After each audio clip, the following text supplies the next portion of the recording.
Hello gardening friends, it is June, so it's time for our June gardening tour. You are not going to believe how much the garden has grown during this last month.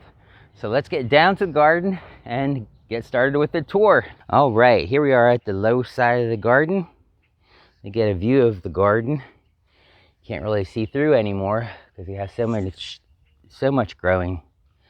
All right, so here's the tomatoes. I think they've probably doubled in size since last month's video.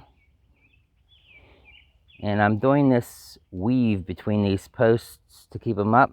I'm gonna have to make taller posts when I get up a little higher. But here's some on the lower side that are doing well. Let me show you our blueberry bush over here.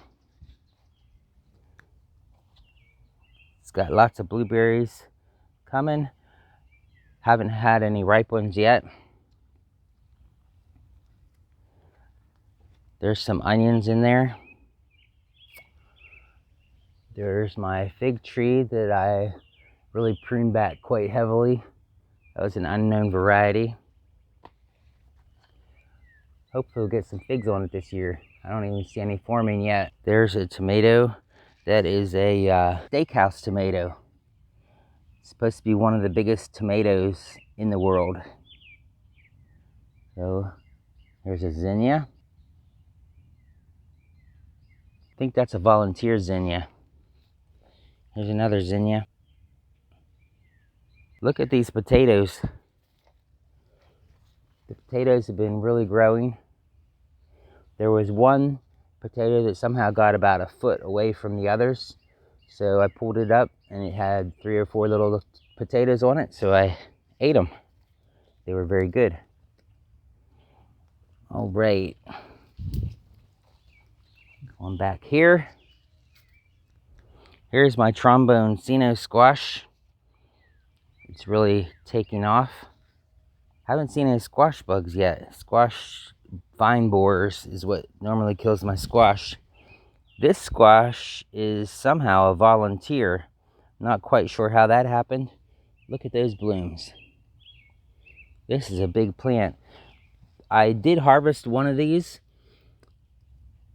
and it sort of looks like one of those cannonball squash, which I did grow a few years ago, but it's a little bit longer than that. This thing volunteered, so it started so early that maybe the squash vine borer hasn't had a chance to even be here yet.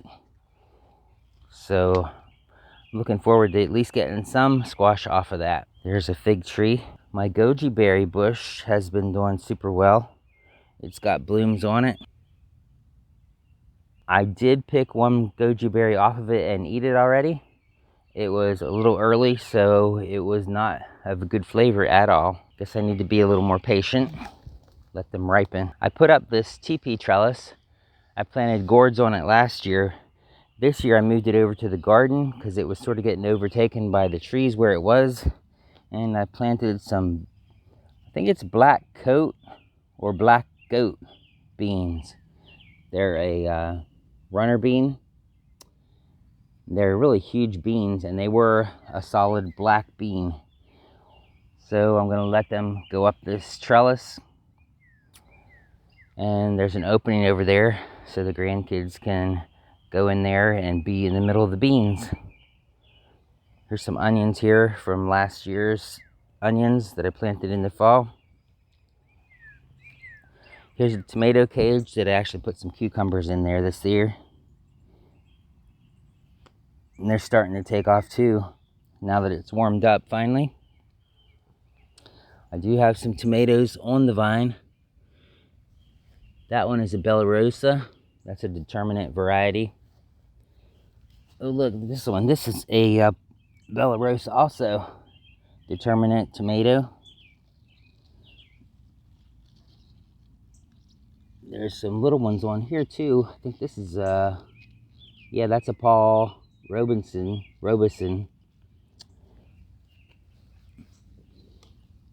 Subarctic Plenty. This is supposed to be one of the fastest to produce tomatoes in the world, and it also is a determinate tomato. This is a Mountain Rouge. what I do is I put the cups that they were growing in, that they were raised in, and I put those beside the plant so that I know what's there. And this is a sucker that I cut off and I threw in the cup. So I have a clone of this plant that I can plant somewhere else when it gets more roots. But that's really doing well. Look how nice and green that little sucker plant is. That's how you can propagate tomatoes. You can put them in water or put them right in the ground, as long as you can keep them out of the sun a little bit. Here's another subarctic plenty. It's got some nice tomatoes coming on. All right, let's get around to the other side here. Got some cilantro. It's doing real well. Here's my JH Adriatic or Adriatic JH. This is a tree that I got most of my figs off of last year. It was my best producer, I would say, other than the fig tree in my front yard, which is loaded with figs. But this one seems like it produces a little later in the year. I don't see any figs on the tree right now. They're just starting to get the little fig budlets. There's a little fig budlets just starting. Oh, there's one that's a little bigger even. Focus on that one back there. So yeah, it looks like it's gonna have a lot of figs on that one as well. Here's my dahlia. Produces some really beautiful flowers. Dahlias are a flower that you plant sort of like a potato. It has little tubers. Here's some dill that's just starting. I put these seeds in the ground. Now that it's warmed up, they're starting to take off. I planted some corn over here. I planted some sweet corn over there, and over here I planted some hoppy corn that they sent me some seeds for this blue hoppy corn. Here's another volunteer squash. Look at that. It's got some squash growing on it too. The vine borers haven't been here to eat this one yet either. I replanted some raspberries here in my raspberry patch where all my raspberries had died. And so hopefully I'll have another raspberry patch here soon. Here is some Malabar spinach, or red Malabar spinach more correctly. So I didn't plant this. This is all self-seeded too. Starting to climb up my trellis here, my little fence, and then the trellis. See, here's one that's got a nice vine. Got a nice start to it. I enjoy eating that raw. And I could transplant those and put them anywhere. So a little basil plant is just starting to take off. Another basil up here. That is really good. Get over here. This is where I've planted most of my peppers so far. So I transplanted these. I grew them from seed.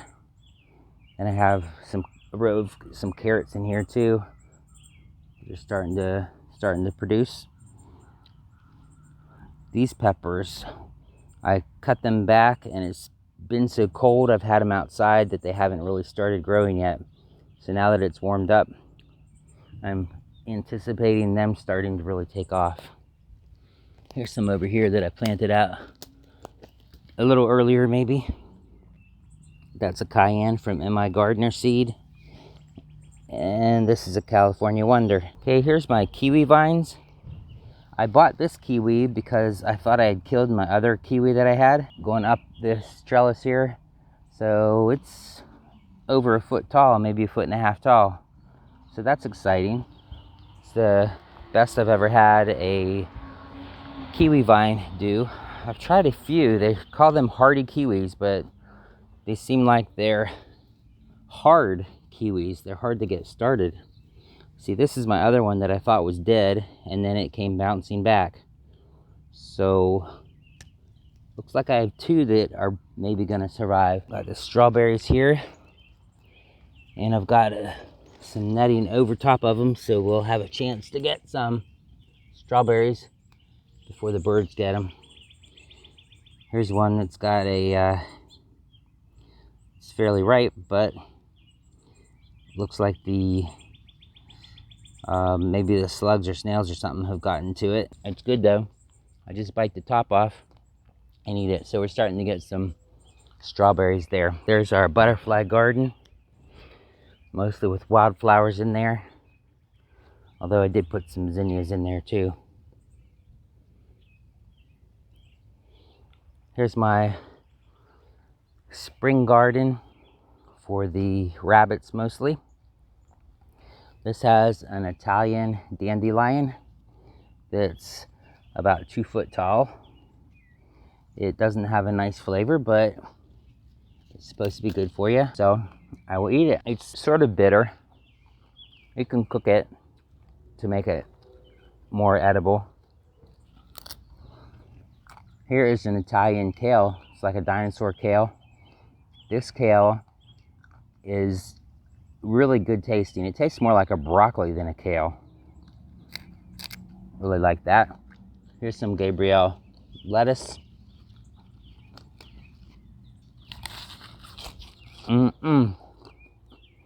So good.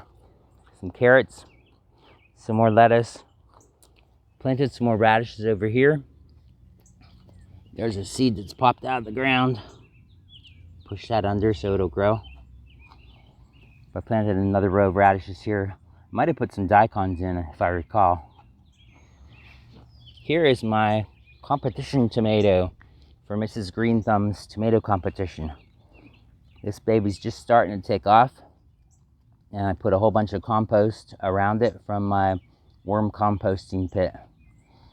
So we'll see what happens. That is one of the steakhouse tomatoes. I see another red strawberry over here.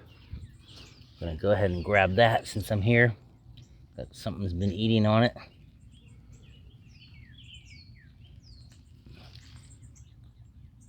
Yep, something was eating it all right. Now I'm gonna eat it.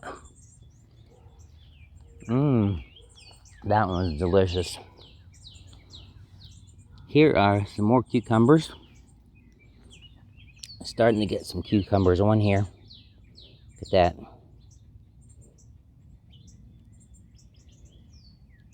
There's a little bloom that you can pull off. Yeah, these cucumbers are going to take off. We're going to have more cucumbers than we know what to do with here in another week or so.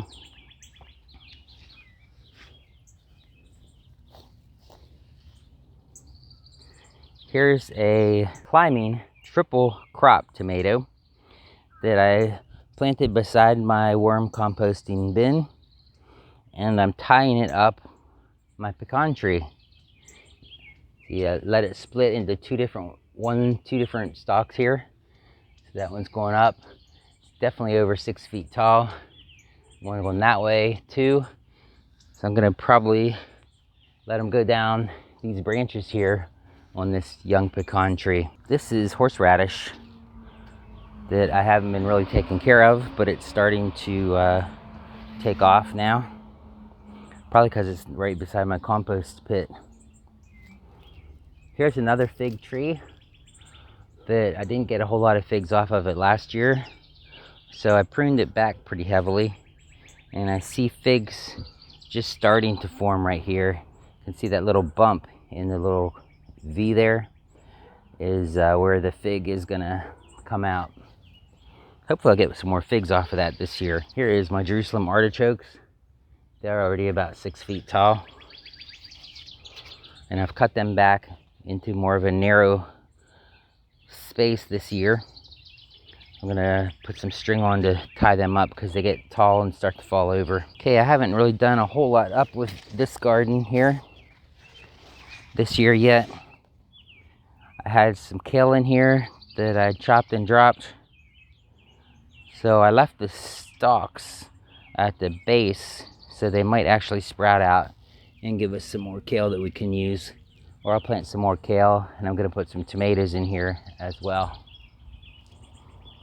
Here's a sunflower that I did not plant. It's a volunteer.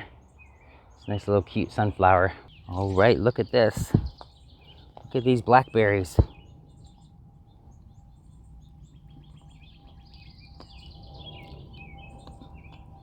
Those were not quite fully ripe, so they're a little tart, but I've got tons and tons of blackberries coming on here.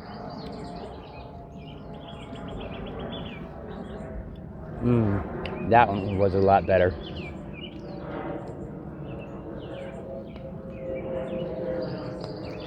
But yeah, look at all those blackberries. Clematis.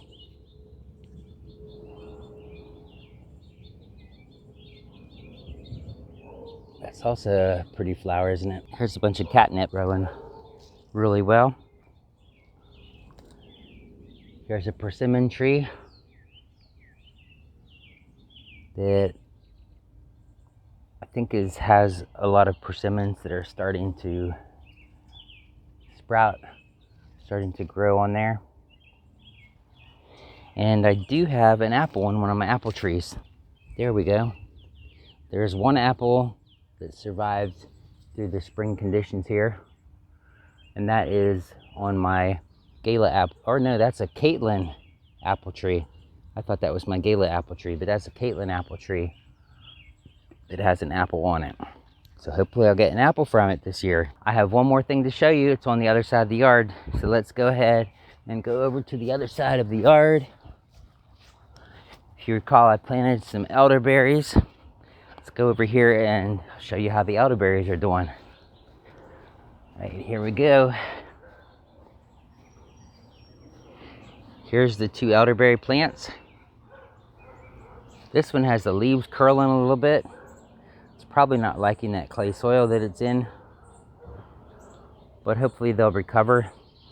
And this one over here is blooming. So I'm not sure how that's going to work if the other plant doesn't have blooms on it. You have to have 2 to be able to pollinate each other. So I don't know if these are going to fall off without creating berries or what. But I just planted these this spring, so I'm happy with how they're doing. I'm going to leave a link up here to my square foot gardening video series. If you haven't seen my square foot gardening series, click on that link, and I'll leave a link over here for a video that YouTube says that you will like. And I'll go ahead and let you listen to the birds here while you decide what video you're going to watch next. Thanks for watching. Have a blessed day, and we'll see you again real soon.